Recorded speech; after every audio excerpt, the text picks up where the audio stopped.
Welcome to SS10 news.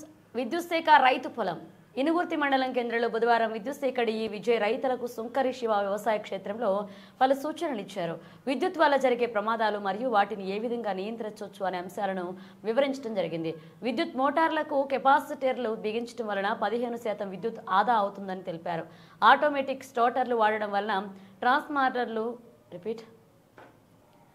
Automatic స్టార్టర్లు వాడడం వల్ల ట్రాన్స్ఫార్మర్ల మీద ఒత్తిడి పెరుగుతుందని, విద్యుత్ మోటార్ మొదట 11 AMS కరెంటు తీసుకుంటుందని, తర్వాత దానికి 3.5 AMS కరెంటు మాత్రమే అవసరమైందని స్వయంగా చూపించడం జరిగింది. విద్యుత్కు సంబంధించిన పలు సమస్యలను రైతులను అడిగి తెలుసుకుని వాటిని వెంటనే పరిష్కరిస్తామని తెలిపారు. విద్యుత్ ఏడీ ప్రశాంత్, ఏఈ రాజు మాట్లాడుతూ రైతులు విద్యుత్ను వినియోగించుకోవాలి కానీ దుర్వినియోగం చేయకూడదని తెలిపారు. రైతులకు ప్రభుత్వం వ్యవసాయ క్షేత్రానికి సుమారు ఒక రోజు 300 రూపాయల విద్యుత్ను ఉచితంగా అందిస్తుందని తెలిపారు. మోటార్లకు స్టార్టర్లకు ఎర్త్ ఏ విధంగా ఇవ్వాలని లైన్ మ్యాన్ మలిశెట్టి అశ్విన్ ప్రయోగాత్మకంగా చూపించడం జరిగింది. కార్యక్రమం ALM అంబేద్కర్, విద్యుత్ సిబ్బంది దేవులపల్ల యాకన్న, మాలోత్ రమేష్, శంకర్, రైతులు సుంకరి రజని, గంజి యాకూబ్ రెడ్డి, దుంపల రాజాలు, ముసుగు మహేందర్, చంద్రు కాడుదుల, మల్లయ్య, మహేష్, కర్ర బుచ్చిరెడ్డి, ఐలయ్య, జానయ్య, నరేష్ పలువురు రైతులు పాల్గొన్నారు. తర్వాత మీరందరూ కూడా సంతోషంగా హ్యాపీగా ఉండాలి.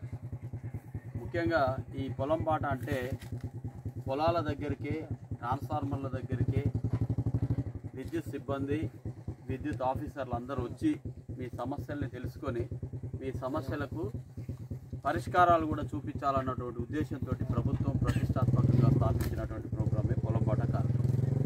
రైతు పొలం బాట, రైతుల దగ్గరికి వస్తాం. మీ సమస్యలు ఇప్పుడు ఈ ప్రోగ్రాం వీడికి వచ్చి అన్నీ ఎన్ని ఉన్నాయో అన్ని సమస్యలు రాసుకుంటాము.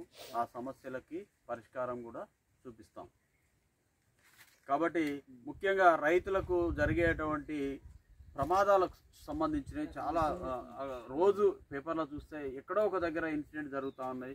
ప్రమాదవశాత్తు చనిపోతూ ప్రమాదం సంభవించవచ్చు. స్టార్టర్ దగ్గర ఏ విధంగా సంభవించవచ్చు, లేకపోతే మనం తలిగించుకునే వైర్లలో ఎలా సంభవిస్తుంది, లేకపోతే మన ఇంటి చుట్టూ మన పొలం చుట్టూ కంచె వేసుకుంటే కంచె మీద వైర్లు పోతుంటే ఎలా సంభవిస్తున్నాయి. తర్వాత పోతే చేపల వేటలో, తర్వాత అడవి పందుల కోసం పెట్టినటువంటి కంచెలకు వైర్లు పెట్టినటువంటి వాటి మీద ఎట్లా మీకు అవగాహన కల్పించాలన్నటువంటి ఉద్దేశంతో ఇక్కడికి రావడం జరిగింది. ఇక్కడ ఈ ఇనుగుర్తి మండలంలో ఈ మండల హెడ్ క్వార్టర్లో చాలామంది రైతులు వచ్చినందుకు సంతోషం. ఎక్కడ పిలిచినా కానీ చాలామంది రైతులు వస్తున్నారు. నిన్న కొరివిలో జరిగింది లింగియా తండలో.